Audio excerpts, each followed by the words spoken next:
welcome to Quality of Life Radio, hosted by Lisa and Nancy, editors of BigBlendMagazine.com. Did you hear that gong? The gong is saying we're going to kick COVID right to the curb.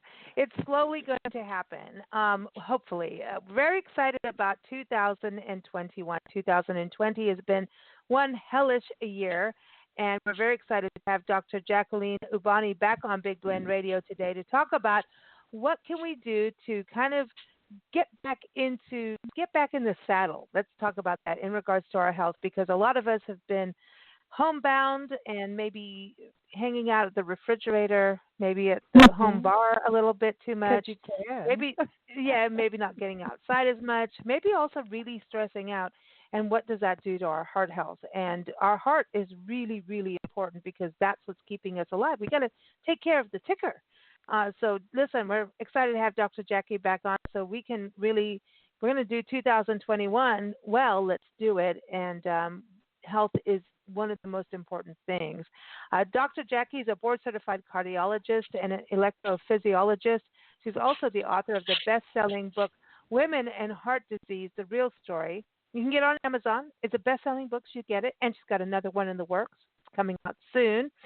Go to her website, too. It's womenandheartdiseasebook.com. She's on Facebook under the same name as well. And she's also running the Dr. Jackie's Cardiovascular Wellness Institute of Orange County. So she's in Orange, California, also has a second office in Irvine. So if you're in Southern California, you can connect with her there. And she's been one of our longtime experts here on Big Blend Radio and our Big Blend magazines. She makes us get out there on the trail to take 1-hour walks as part of our Love Your Park Stores. We travel the country full time. And she'll be really happy to know that we've been walking dogs in the snow. We haven't given up our walking, even though we've been in Madison full of snow and ice, and it's beautiful, but we've been out there. So I want to say having dogs that make you go out for walks is a good thing and probably a really good step towards having a healthy future. So welcome back, Dr. Jackie. How are you? Good. Thanks for having me. It's always a pleasure to be on the show with you guys. Oh, you too. I mean, you're keeping our tickers happy, because you're giving us important information, but we need to keep our tickers happy by actually implementing what you say to do. That's the important thing. So what do you think about dog walks? Everybody, so many people got dogs over, the initial shutdown of COVID across the country. Dog shelters got emptied out, and then I'm hoping that they stay emptied out. But having dogs makes you need to get out. You have to play with them. You actually have to have physical exercise. They do make you calm down. That's the one thing Nancy and I, as we pet and house sit across the country, have learned that, dogs will wake you up, and when they wake you up with a lick on your face and wagging tails, you're a little bit happier to wake up versus an alarm that goes nee, nee, nee, or your text messages on your phone. So what do you think about that in regards to people's health with having pets and going for walks? Yeah, I think having a pet, whether it be a dog or a cat or whatever makes you happy, is an amazing idea. It's a great idea. Having a dog is good because, of course, like you mentioned, the dog, you have to walk the dog. So that makes you go out there and exercise during the day. And also, there's something about pets that give you unconditional love and joy. That's definitely much needed in these times of COVID when people are stuck at home and, may have potentially lost their job and, depression kind of sets in. So having a pet probably helps alleviate some of those symptoms, I would believe. I think so. I mean, I know it feels good to be around them. When we travel, you're not always around, animals, and we've had animals in our lives our whole lives. And to be able to have them around, it's like they remind you that life is far more bigger than just everything that you think is on your phone. Right, exactly. They give you a bigger they give you a big perspective on life, and it's not just you focus on you all the time. Now you have something that you have to think about and care about, and it just makes you a more compassionate person. That's a good point. It's true. Compassion is good.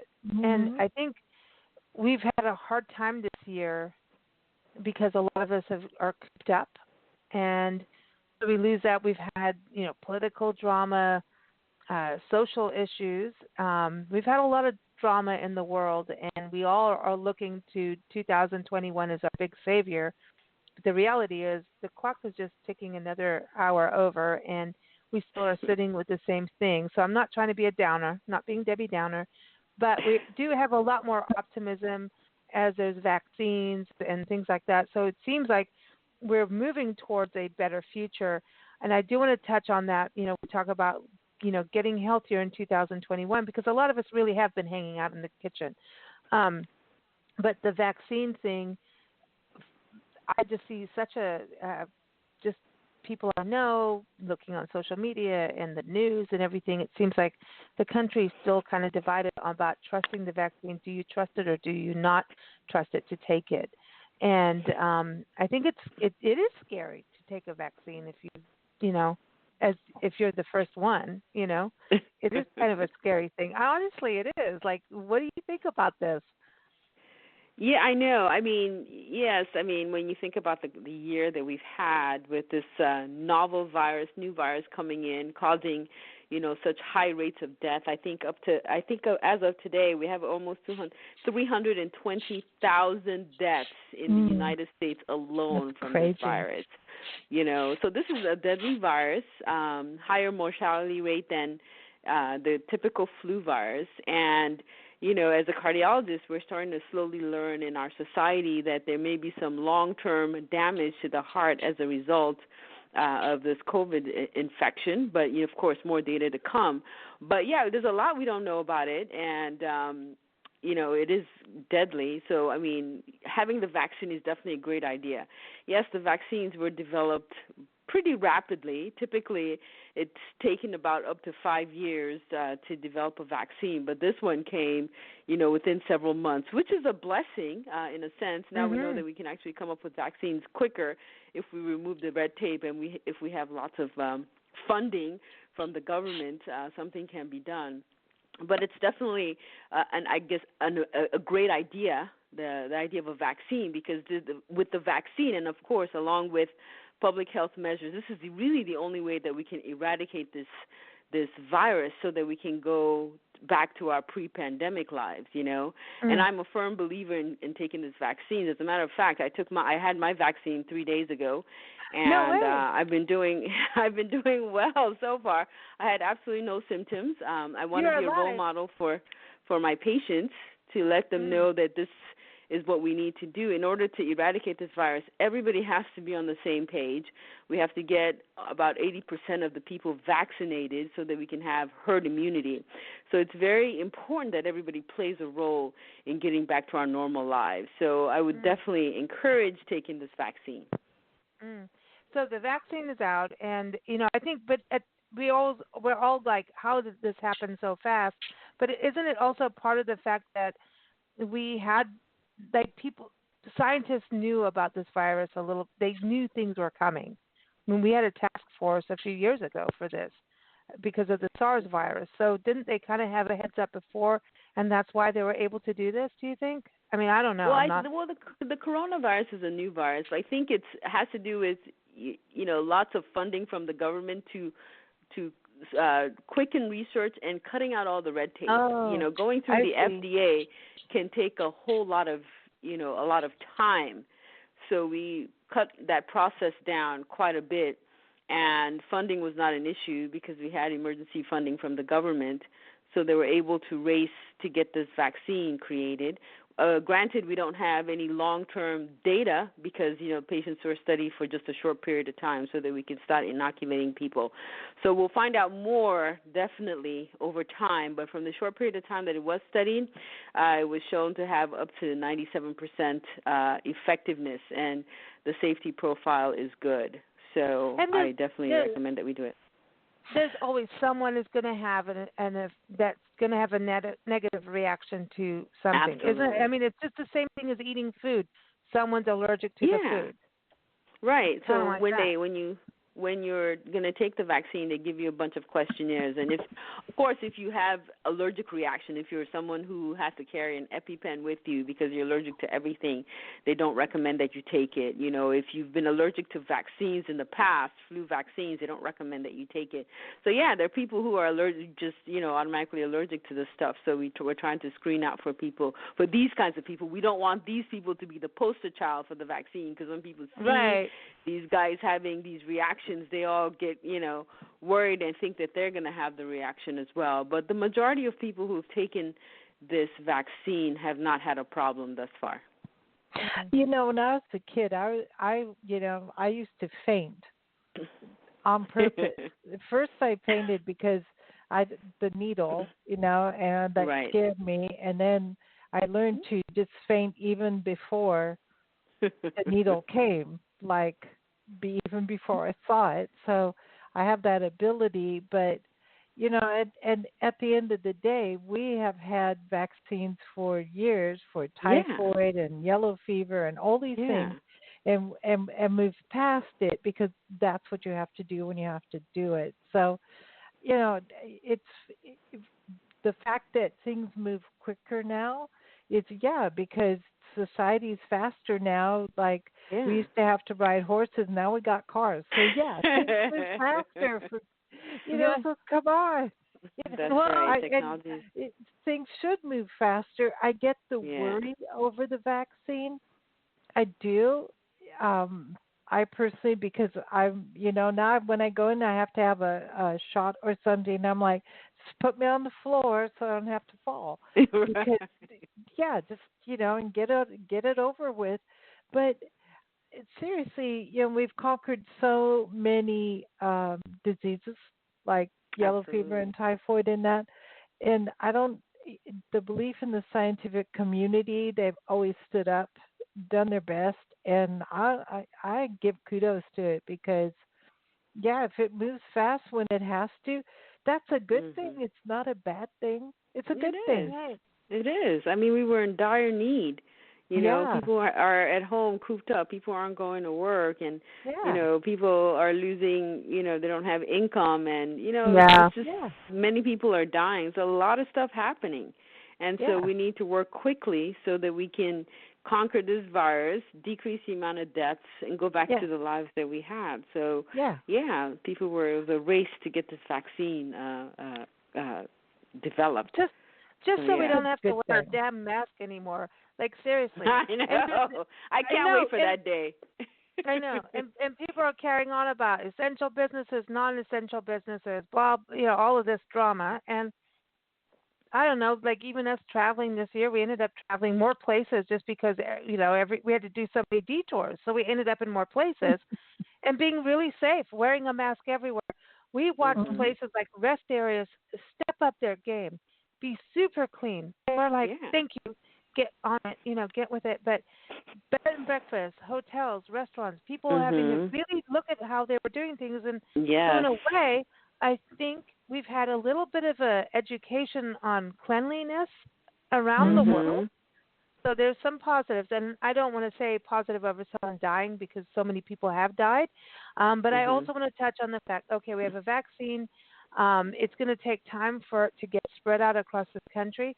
And if we had it even sooner, maybe England wouldn't have the rogue secondary one. I don't know. The England thing is new as we record this right now, here at the end of December, this new thing. It's kind of, maybe if we had the vaccine sooner even, we may not possibly have. We don't know yet. You know what I mean? Because it all takes time. It all takes time. And we're going to see more and more things, right, Dr. Jackie? A year from now, we're going to know more about the virus. We're going to know more. Now. Exactly. So, viruses tend to mutate, so we expect that. But this coronavirus doesn't mutate as rapidly as, say, the flu vaccine, which has been good. But now we see this new mutated virus in UK. But they're thinking, the scientists from Pfizer are thinking that, the vaccine we have should be effective against this virus, but we still don't know 100%. if this first vaccine, because the current vaccines, you need two vaccines, you need them about 2 to 3 weeks apart. So maybe if the first vaccine is not as effective against this new virus, maybe they'll update the second vaccine or something like that. But we'll find out as time goes on. We might need booster shots. We might need a whole lot of stuff, but we don't know. But as of right now, they're saying that the vaccine is effective against this slightly mutated coronavirus. But more to come. Wow. So it is about really being conscious about this thing and not like taking our mask off and thinking we can run around. I see people's photos on social media of them being all together maskless, and I'm like, what are you doing? Like, I understand like close family can do it because you're all living in the same house and that's the way it is. But I don't know. People also have this belief that the deaths happening in hospitals, that hospitals are tagging it as COVID instead of a heart attack, for example. It's COVID. Obviously everything when you die, you're having a heart attack because your heart gives out. So instead of saying this, they're thinking, oh, we're tagging COVID on it so that the hospital gets funding. So no, that's have you heard of that? Correct. That's absolutely not correct. Of course, I'm a physician. I work in the hospitals, and I can tell you, I work in several hospitals here in Orange County. I can tell you that all the hospitals are full. The ICU is full. We've had to convert several wards that were not typically for COVID into COVID wards. Like, for instance, wards that were used to recover patients from outpatient surgery. We've completely canceled all outpatient procedures, and we're using these wards for COVID. I actually recently just had a patient who was in the hospital because he was getting very sick, and he needed an ICU bed, and there were no beds available. So they had to open up the pediatric ICU ward because, of course, we don't have a lot of children admitted. So the pediatric ICU ward has been converted now to an ICU ward. You have ambulances just waiting to drop patients off. I mean, it's in California. We're really dealing with this COVID. And our hospitalization is up, ICU is up, our numbers are up, and as a doctor who works every day at these hospitals, I can assure you that these numbers are not being exaggerated. One thing too with these numbers, and it's it's like Arizona's up and down. I mean, it's like as soon as you get cleared, it's back up again. And we're seeing this across the country. And then I think about, okay, so now we're all at home, and what scares me is like they talk about vitamin D and sunshine, and I think part of Nancy and I, we have managed to be COVID free with all this travel, and it's because we're outdoors. When we're away from people, if we stay in a hotel or anything, we're doing a bed and breakfast that they are going to every extent that they can to be COVID free, because they're not. I mean, you're looking at a bed and breakfast; they're going to lose their home if they we do wear masks. Don't stay open. Everybody wears masks. I mean, I've had to lug luggage up to the top of three to four stories in Victorian homes with luggage up and down the stairs with a mask on. Let me tell you, in the summer, it's not easy. No. And then I'm like, where's the wine after that? It's coming out. But this is the thing, too. We are all going to the fridge. We're going to the cocktail bar. We're going to the wine wagon. We're all naughty, which is great. But, we all thought that would be silly for 1 month when the initial shutdown happened. But now, look, January, we've been picking up for quite a few months. We've basically had a COVID baby. Like, yes, we've been gestating and eating and drinking. Some of us not. So I don't want to generalize and say everybody's been doing it. Don't talk for me. A lot of no, we can't. We've had a really different. It's been different. But thank God for pet sitting and house sitting, because we actually get to have normal lives a little bit and be away from people as much as we can. We really do. Right. While we're traveling, stay away from people. And it's hard, but I don't know. You just kind of have to adopt a new lifestyle. Yeah. And I think everybody has the refrigerator, the oven, the stove, the bar has become really good friends for all of us. And at the same time, we're in winter, and I wonder about us not getting outside and getting the sunshine that we need. Our bodies need that. I really believe we need outside. Like, Yeah. if I get a cold, I go outside and I feel better. Like, Yeah. normally. What do you think about that? Like getting No, outside? I completely agree with you. I think that you need to get out there and you need to exercise, walking, and I mean this COVID pandemic does not prevent you from going outside and walking, taking a walk in the close by park or riding your bike. Those are actually good activities because you don't tend to run into people when you're just walking around in your neighborhood or what have you. But no, we definitely need to exercise. I know that people are cooped up at home and, you may have lost your job, maybe a little bit depressed and maybe eating a little bit more. And it's been going on for several months. But it's time now because now that we can see the light at the end of the tunnel, there's a vaccine, this should be over soon. Right. It's time to now try to start exercising and get yourself back into good health, so that we can. So I think going out is going out in your neighborhood, taking walks, is definitely a good idea. Definitely a good idea. I want to say in our recent issue of Parks and Travel magazine, Dr. Jackie sent us on a mission, like you do 1 hour walks everywhere you go, and we really have a ton. But we're going to do this book of 1 hour walks, and we're talking about community parks. I know, Dr. Jackie, but we've also got these 1 hour walks that you realize you can do no matter what your athletic ability is. And the recent one is Amboy in Southern California. You can walk, if you go in the right time in the spring, through wildflowers and lava to a cone cinder volcano. I mean, this is incredible. And we did that this year, or 2020, the hated year. And we ended up there, which we've been there before because we lived out in the high desert before, but they've really jacked up this place. It's a national natural landmark, and they also designated recently and made the trail that goes. It's a 1.5 trail or something like that mile. It's over, but it's going to take you a couple hours because you're in the desert and walking through lava, and you can go up to the top and look down into the caldera. But it will take you a couple hours to do. And we went there because Joshua Tree was closing down because of the shutdown and everything, but there were wildflowers in the lava. Yeah. So kind of look at getting outside for an hour. Of course, the neighborhood, your downtown, everything, but you can as a family kind of go, like, where can we go that's unique in our backyard or if we're traveling?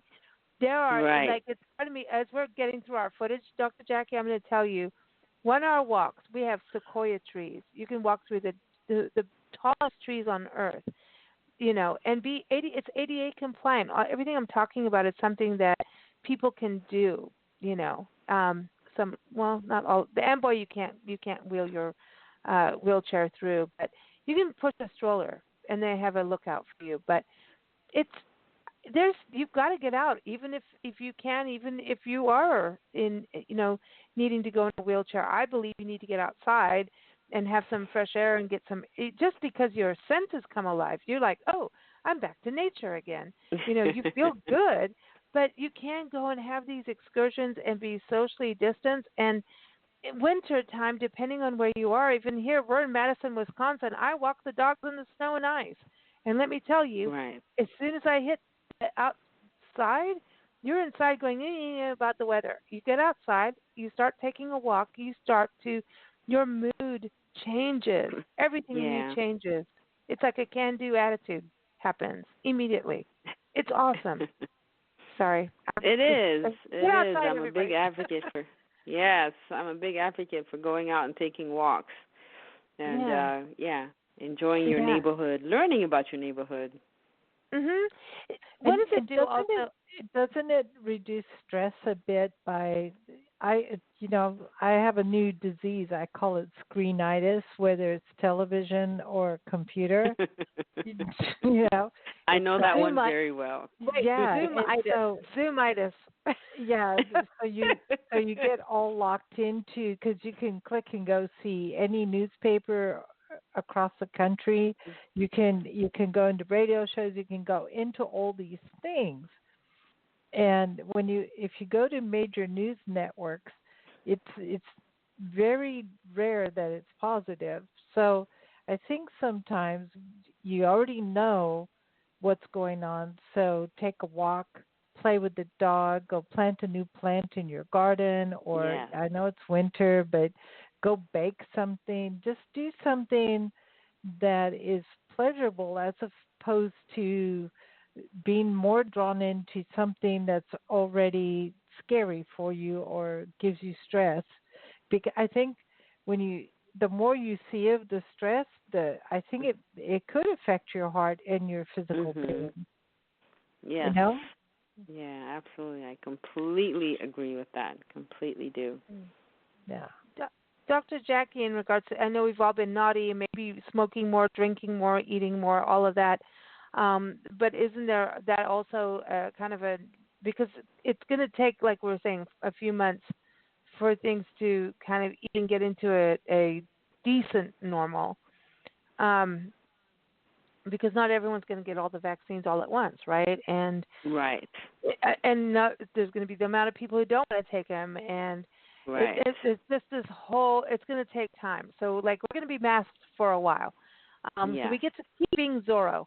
That's how I call it. Just I'm Zorro. So the reality is, the more we're not behaving on the health side, the more chances we are of ending up having to go to a doctor or to an emergency room. And I'm wondering about people that do have heart disease, diabetes. I know diabetes and heart disease are so, strongly linked that the more we have COVID patients, the more those patients don't feel they should go to the hospital or, if they need it, and vice versa. Like we have an issue. So that's kind of one of the fears I have, and that's something that's been happening, right?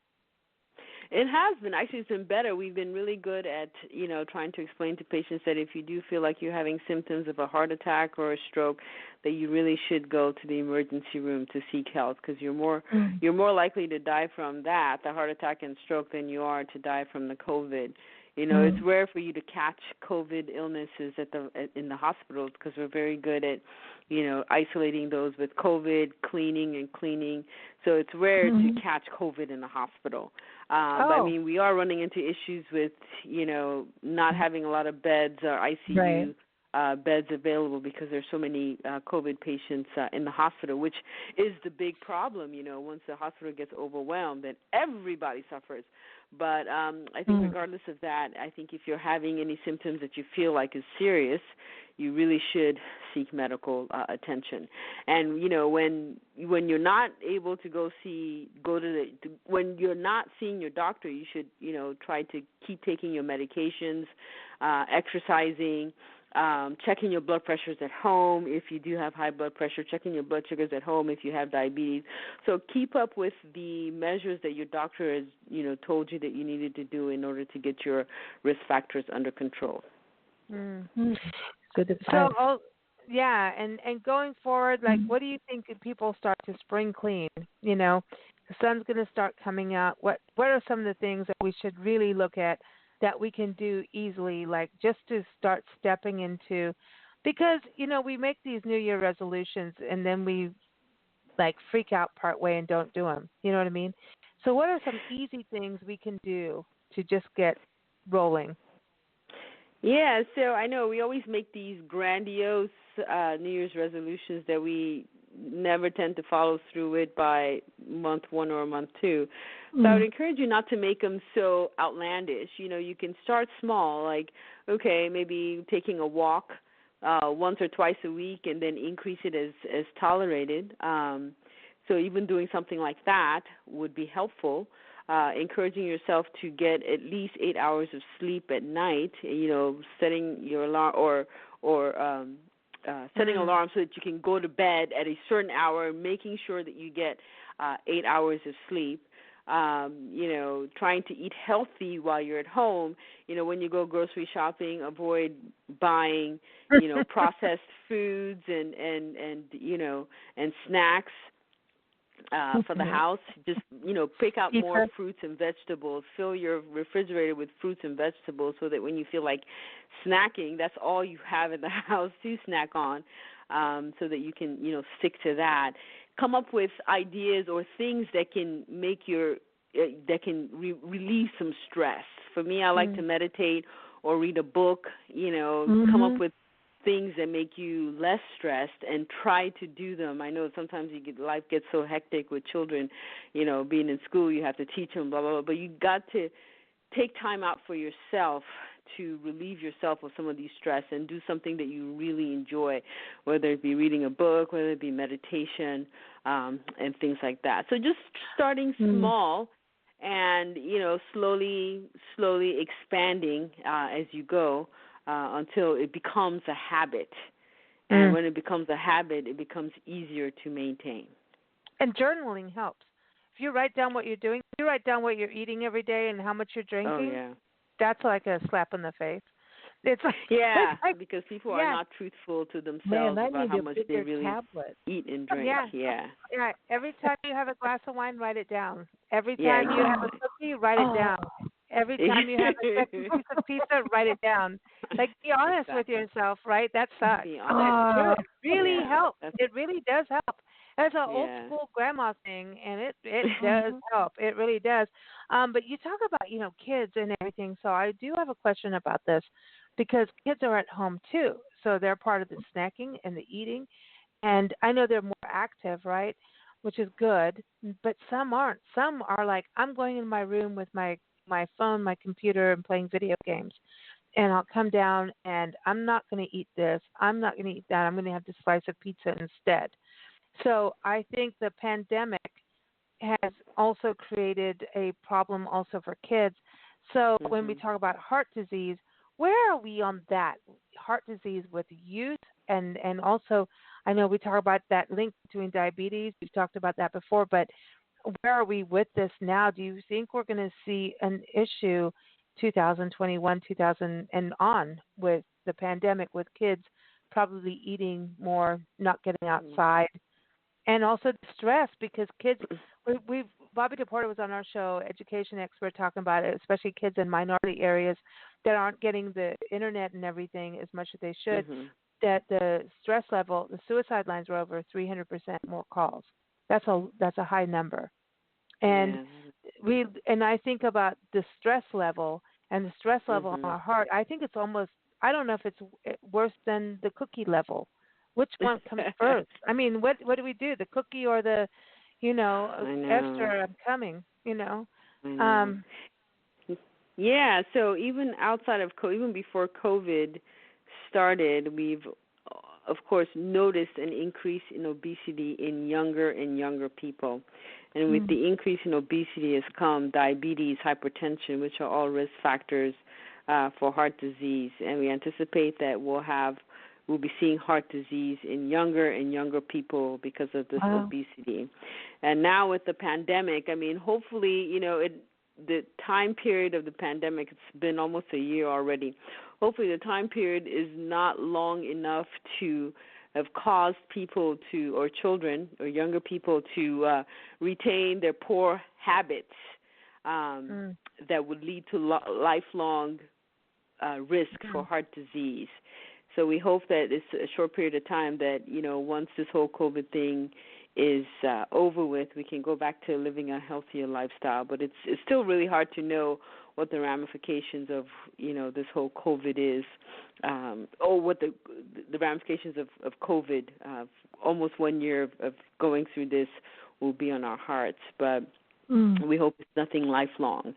But that's why it's very important to continue. I know it's been hard for the past few months, but now that we see that the light is almost there at the end of the tunnel with this vaccines, that this will be over hopefully soon, we should take that extra step. Not only should we continue to maintain public health measures, so we should also go back to eating, healthy, exercising, and taking care of our bodies, because we know that if we don't do that, our risk of having heart disease increases. Yeah, I think that's what I was, getting to. It's like you always talk about we can reverse the damage we've done as soon as we decide to make that U-turn, you're going to already start to improve your health. and don't take cocaine, okay? Because Dr. Jack has been on our show saying if you take cocaine, right. it will haunt you later. So It will. that's Absolutely. one of those things that's hard about the U-turn. But to make the U-turn, but like you don't even try it. Don't even touch it. Don't do heroin. Don't do any of that stuff. It will mess you up later. So it will. Absolutely. So don't touch it. Don't do it. I swear to God, you know the PSA ads they had in South Africa when I was a kid where people were vomiting in the toilet, and I was like, I'm not doing that crap. Are you kidding me? I know. You know, I know. and just looked terrible. And I was like, I don't want to barf. I never did drugs, and I don't want to inject myself. And I'm like, I'm not barfing and looking like I have scabs on my face. Hell no, it worked. It worked. So listen, don't do it because it does affect your heart later in life, and we've seen it with so many of our favorite musicians and actors and comedians and people in life, you know, that did it, and later they got clean and it did still come back. But you can turn your life around at that same time and get healthier, and that's what I'm saying to myself because Dr. Jackie, you know, we've been naughty. I don't know. I'm kind of looking at January being like a sober January. I think we got to have I don't know, but then that might be just too hard. I don't know. Don't, like you said, don't put those, like, I'm going to have my wine at some point, you know. So I don't know. In moderation, 1 glass a day. 5 ounces. 5 ounces, that's correct. Yeah, I'm just fine. I want bigger ounces. I know. Yeah, can we change the measurement? Like, I want the 5 ounce, the big Betty White glass on all the gifts on social media, that big giant glass. Again, you know what? Here's the thing. Again, if you take a walk outside, you forget about all that. Like, I need these snacks and you need this drink and you need that. No, you actually need to go out and get some fresh air and see something different, because we can walk the same neighborhood in the same pathway and see something different every time we walk it. That's it. So everybody, 1 hour walk yeah, group. That's Come right. on our Facebook group. People right. On that Facebook group, you know, when we were in Tucson, we were doing a lot of the same paths all the time, and suddenly you'll see a butterfly, like a cocoon. Here's the caterpillar, and then the butterfly, and then you'll see like, oh, here's the quail when they're grown up, but then here now they have babies, and so you'll see the cycles. So you may not have the affordability to go everywhere, but you can appreciate what you have, and if you have a dangerous neighborhood, do some sit-ups in your room or something. There's always a way. Right. There's always a way. That's the one thing that we always talk about in shows. Oh, just go do this, that. The reality is some people don't have the ability. And so that's something, Dr. Jackie, in a house, you can do sit-ups and just like run around the house. There's stuff you can do. There's always something. There's always stuff to do. Yeah. And it's worth it. It's worth doing. You know, sometimes we get so complacent and we just keep doing what we're doing, whether it's good for us or not. And, you know, sometimes it's worth looking in the mirror and going, hey, maybe I want to do something different. Let's just try it and stick to it for at least a month and see the difference. Absolutely. And if you know that it's going to help with your health overall, it should be a good motivation for you to try it. Right. And we're all going to fall off the wagon somewhere, so then you just get back on. Because they have like those wheels you can climb on again. So you're not. It's not about being perfect, because it's not true. And Dr. Jackie's like been talking to Nancy and I for years and telling us like, no, now put the glass away. So, you know, put the cookie down. But Dr. Jackie, you go in the store, like every holiday season, she's sitting there like a little angel going, no, you don't need that extra one there. You can have a little bit of this, but you can't have all of that. And I'll tell you, I want to live. I got a lot more to do. I'm sorry. I got a lot to do. I got the world to see. I'm not done. I know. Right? Exactly. Think about that. I think that's what we have to go down to is what do we want? And I think that this whole COVID thing has been really stressful on people And for kids, like, what Mm-hmm. kind of world am I growing up in with climate change and social injustice, racism, Right. political drama, a country, not just this country, countries around the world divided. Exactly. And so they're very scared. And I just want to say, just keep going because it does change. The cycle always moves forward. And it will come back Absolutely. around again. And you'll go, oh, I've been through this before. And Before, here I am. exactly. Yeah. So, I Exactly. mean, we just got to get better at it and stronger. And it's not the end of the world. We'll persevere. We'll be unstoppable. And I'm saying this because we're going to play the song "Stoppable." So let's be unstoppable this year. Let's move forward together in a very brighter future, healthy one, with sunshine and fresh air. And don't be afraid of the cold. It feels good. It does when you get out there. Sometimes, and your fingers Absolutely. don't freeze off. So, Dr. Jackie, thank you so much as always for being on the show. We're looking forward to your second book. I want to give a shout out because I know you're working on the Mediterranean diet cool. book because I think we're all going to need to go on a Mediterranean diet. Yes. And the Mediterranean diet does have feta cheese and wine in it. It sure does. It does. It Cool. does. Yes. So coming So soon. So good. yeah. We're looking forward to that. Thank you again, everyone. Dr. Jackie's book is Women and Heart Disease, The Real Story. You can get it on Amazon. It's a bestseller. It rocks. You got to go get it. Go to her website, womenandheartdiseasebooks.com. Find her on Facebook under the same name.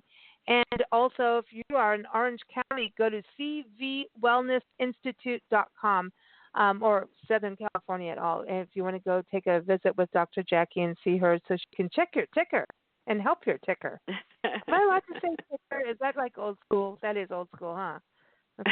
No, but that's good. Some people still talk like that. So yeah. It's okay, like the ticker. I like it. That's well, right. I think if you ticker. have like a little name for it, then you feel like, oh, I'm connected with it. It's my little ticker. Don't mess with my ticker. I'm going to give wine to it. No, I'm not. I'm going to take care of my ticker. That's what I'm going to do. All right. Thanks so much. And everyone, again, Dr. Jackie's articles and past interviews are also up on blendradioandtv.com. And you can also follow our stories of our one-hour walk journeys across the country. If you go to nationalparktraveling.com, just look under our Love Your Parks tour section. The latest one is in a volcano. Like, that's super cool. Have you been to a volcano? I know you've been to a volcano. You've been everywhere. Yeah, in Dr. Hawaii, Jackie. yes. Cool. You did it. Hey, did you see one just exploded? Like another one? Like really? A new one just did it. Man. I don't want to say the wrong one, but yeah, there was another volcano going. Hello, look at me. Yep. Oh man. Isn't that very cool? So yeah, you can walk everywhere and have a magical journey. So again, we're going to be unstoppable. Here's a song. It's called Unstoppable. And this is by Doreen Taylor. She's an amazing, amazing singer-songwriter. It's from her album, Happily Ever After. And that's what Dr. Jackie wants us all to be. Yes. Happily Ever After. Yes, just keep going. Keep your health in check. So here it is, Unstoppable, again, by Doreen Taylor. And go to DoreenTaylorMusic.com to keep up with her. Take care, Dr. Jackie. Take care. You too. Stay safe and healthy. Happy holidays. Yeah. Happy holidays. Bye. Yes, Happy New Year.